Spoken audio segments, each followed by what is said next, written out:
being accused of a crime where proving your innocence and worse. Imagine that your attempts to defend yourself only serve as additional proof of your guilt. Sounds absurd? Well, this is exactly what happened to thousands of people during one of the darkest periods in European history. And no, I'm not talking about the Middle Ages, as many are shrouded in myths and misconceptions that persist to this day. When we think of this period, we immediately picture stakes crowded with elderly women, fanatical religious tribunals, and accusations of devil worship. But the historical reality is far more complex and even more terrifying than these simplifications suggest. What few people know is that this phenomenon wasn't just an outbreak of religious hysteria, it was a perfect storm where ancient fears mixed with profound social transformations, economic crises, and dramatic climate changes. An era where neighbors denounced neighbors, where a simple argument could end in a fatal accusation, and where fear of the unknown fueled a persecution machine that seemed impossible to stop. In the next few minutes, we'll unravel 6 of the biggest myths about witch hunts. Prepare to discover that much of what you thought you knew about this period is wrong. And more importantly, we'll understand how these historical misconceptions still affect our worldview today. After all, the mechanisms that led ordinary people to accuse their neighbors of witchcraft aren't so different from those that still fuel persecutions and conspiracy theories today. People think of witch hunts, they picture exclusively female victims. Pop culture has reinforced this image so much that witch has become almost synonymous with persecuted woman. But here's something that might surprise you. Roughly 1 in every 4 people accused of witchcraft was actually a man. In fact, in some regions, men made up the majority of those accused. Take Iceland, for example, where an astounding 90% of executed witches were men. In certain parts of Switzerland and Russia, male victims also outnumbered female ones. And in places like Normandy and Estonia, the gender split was nearly equal. These statistics paint a very different picture from what most people imagine. So why do we think of witch hunts as exclusively targeting women? Part of it comes down to simple math. Women did make up the majority of victims in most regions, typically around 75–80% of accusations. But there's more to this story than just numbers. The reasons why women faced more accusations reveal something crucial about society during this period. Women, especially those who were elderly, widowed, or living alone, often found themselves at the margins of society. They were more vulnerable to accusations when things went wrong in their communities. A woman who was too independent, too outspoken, or simply too different from social norms could quickly become a target of suspicion. But men weren't immune to these accusations. Male witches were often accused for different reasons. Some were charged with using magic for financial gain, others were targeted because of their association with accused women, and some simply fell victim to local grudges or political rivalries. In some cases, entire families were accused, with husbands, wives, and even children facing charges together. Understanding the gender dynamics of witch hunts reveals something important. These persecutions weren't simply about misogyny, though. That certainly played a major role. They were about power, social control, and the human tendency to blame misfortune on those who seemed different or threatening to the established order, regardless of their gender. In fact, in some regions, men made up the majority of those accused.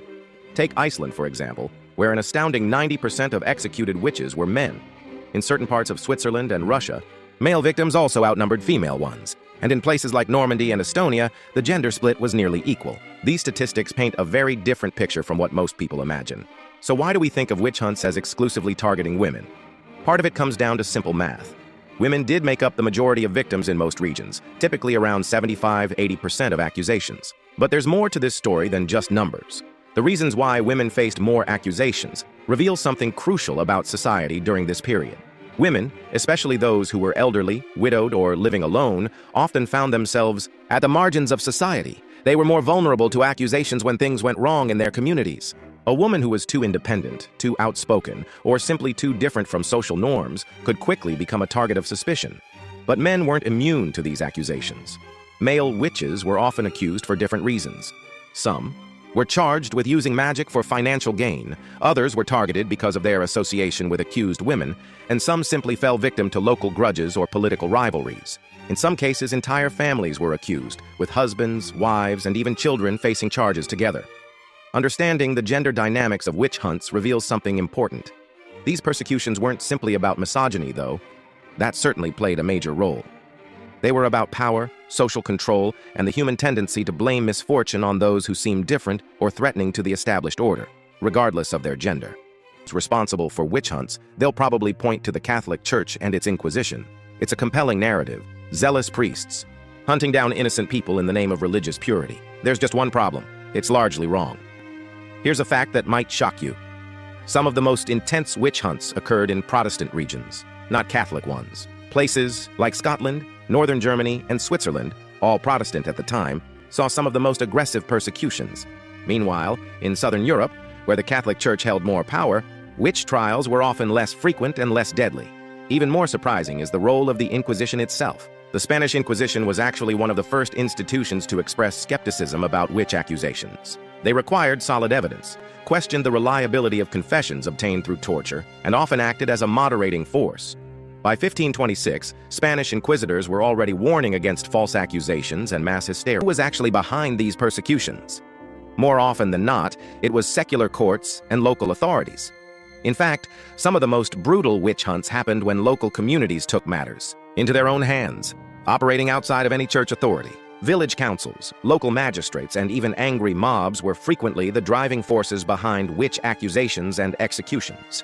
This doesn't mean the church was innocent. Both Catholic and Protestant religious authorities contributed to the intellectual framework that made witch hunts possible. They published treatises about witchcraft, supported the idea that witches were real, and sometimes actively participated in trials.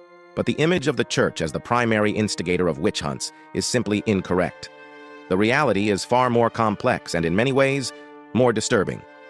Witch hunts weren't just about religious fanaticism. They were about power, control, and community dynamics. They flourished in areas where central authority was weak and local courts had free reign. They thrived in times of social upheaval, when people were looking for scapegoats to blame for their problems. Understanding this helps us see witch hunts for what they really were.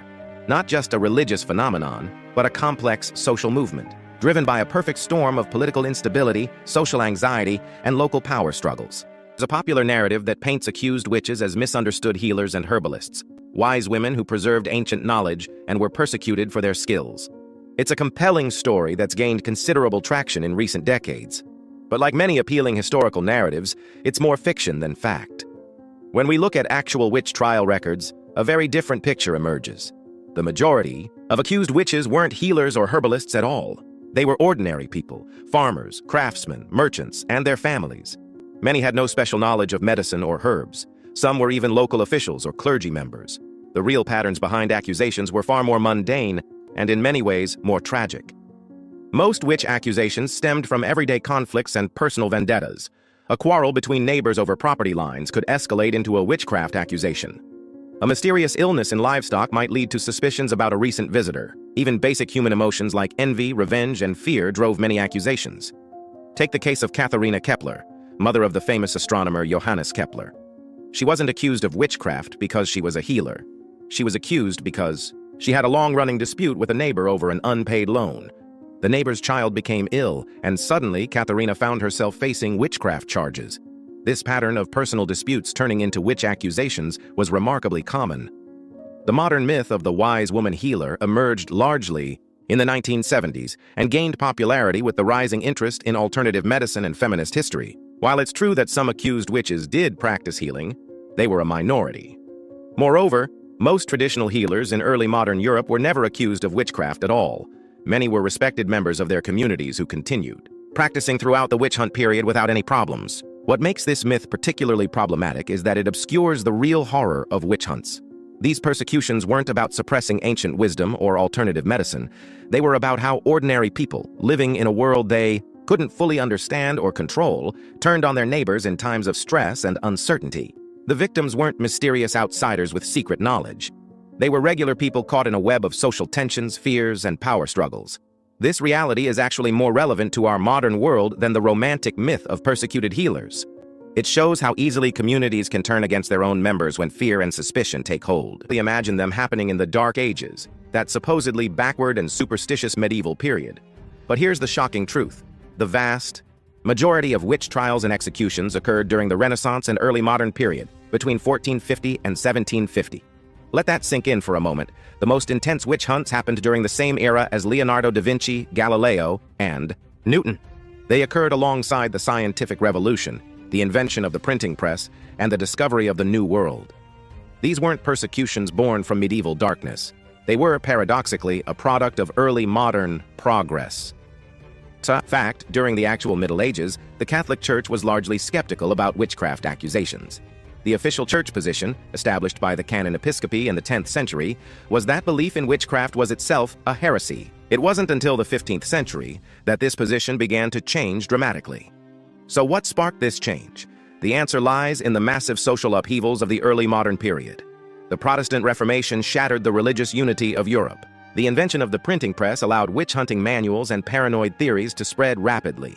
New state bureaucracies made systematic persecutions more feasible. Even the Little Ice Age, a period of climate cooling, contributed by causing crop failures that people blamed on witchcraft. This timing matters because it challenges our assumptions about progress and rationality. The witch hunts weren't the product of medieval superstition being cleared away by enlightened thinking. Instead, they were partly enabled by new technologies, new forms of government, and new ways of thinking. Modern innovations were turned to terrifying purposes. Understanding this correct timeline helps us see witch hunts in a new light. They weren't the last gasp of the Dark Ages, but rather a distinctly modern phenomenon, one that emerged alongside many of the foundations of our own society. This should give us pause. Progress doesn't always protect us from our worst instincts. Sometimes it just gives us new tools to act on old fears. Trials, we imagine dramatic confessions of supernatural powers, pacts with the devil, and magical sabotage. But here's something surprising. Many witch trials had little to do with magic at all. Court records reveal that many accusations were remarkably mundane. A cow stops giving milk, and its owner blames the neighbor they argued with last week. A child falls ill after a beggar was denied food at the family's door. A merchant's business fails, and he accuses a competitor of cursing him. Misfortunes, not spectacular acts of sorcery, formed the backbone of many witch trials. In fact, the evidence presented in court often focused more on the accused's reputation and social behavior than on any supposed magical abilities. Did they argue with their neighbors? Were they disrespectful to local authorities? Did they fail to attend church regularly? Such social transgressions often carried more weight than claims of supernatural misconduct. Consider the case of Agnes Waterhouse, executed in England in 1566. While her trial included tales of a demonic cat, much of the testimony against her focused on her difficult personality and conflicts with neighbors. The magic was almost an afterthought, a way to explain why people disliked her, rather than the core of the accusation. This reveals something crucial about witch hunts. They were primarily tools of social control. The threat of accusation helped enforce community norms and proper behavior. The witch label was often attached after someone had already been identified as a troublemaker or social outsider. The supernatural elements were added to justify what was essentially a form of community punishment. Understanding this helps explain why witch hunts were so effective at spreading terror. You didn't need to practice magic to be accused. You just needed to upset the wrong person or violate social norms. In a way, this reality is far scarier than any tales of supernatural evil, the product of religious zealotry run amok. While religion certainly played a role, the real causes were far more complex and, surprisingly, much more familiar to our modern world. During the peak of witch hunts, Europe was experiencing what we might call a perfect storm of crises. The Little Ice Age brought crop failures and food shortages. The Protestant Reformation had shattered the unity of Christian Europe. New diseases were spreading through trade routes. Economic inequality was rising in many regions. Sound familiar? These weren't just background events. They were key drivers of witch persecutions. Take the case of Würzburg, Germany in the 1620s. This witch hunt, one of the largest in history, coincided with massive crop failures, a devastating economic depression, and the early years of the 30 Years' War. When life became unbearable, people looked for someone to blame. Recent research has even shown correlations between witch trials and extreme weather events. During the coldest periods of the Little Ice Age, witch accusations spiked. When crops failed due to unseasonable frost or storms, communities often blamed these disasters on supernatural sabotage. It wasn't just religious belief driving these accusations. It was hunger, fear, and desperation. Political instability played a crucial role, too. Regions with weak central authority and competing power structures saw more witch trials than areas with strong centralized governments. Local officials often used witch hunts to demonstrate their power and effectiveness at solving community problems. This broader understanding of witch hunts' causes makes them more relevant to our own time, not less. When we face multiple crises, environmental, economic, political, people still look for scapegoats. The mechanisms that turned neighbors against each other during witch hunts aren't so different from those that fuel modern conspiracy theories and moral panics. We've dismantled 6 major myths about witch hunts, revealing a history far more complex and relevant than most people realize. These weren't just medieval superstitions, but sophisticated persecutions that emerged alongside modern institutions. They weren't solely about women, religion, or magic, but about how communities respond to fear and uncertainty. The real power of this history lies in its mirror to our present. Today, we still see how crises, whether environmental, economic, or social, can drive communities to seek scapegoats. The mechanisms that turned neighbors against witches aren't so different from those fueling modern conspiracy theories and digital witch hunts. But there's hope in this history, too. Some communities resisted the witch-hunting fever, showing that mass hysteria isn't inevitable. Their resistance reminds us that while human nature hasn't changed much in 400 years, neither has our capacity to stand against persecution when we recognize its patterns.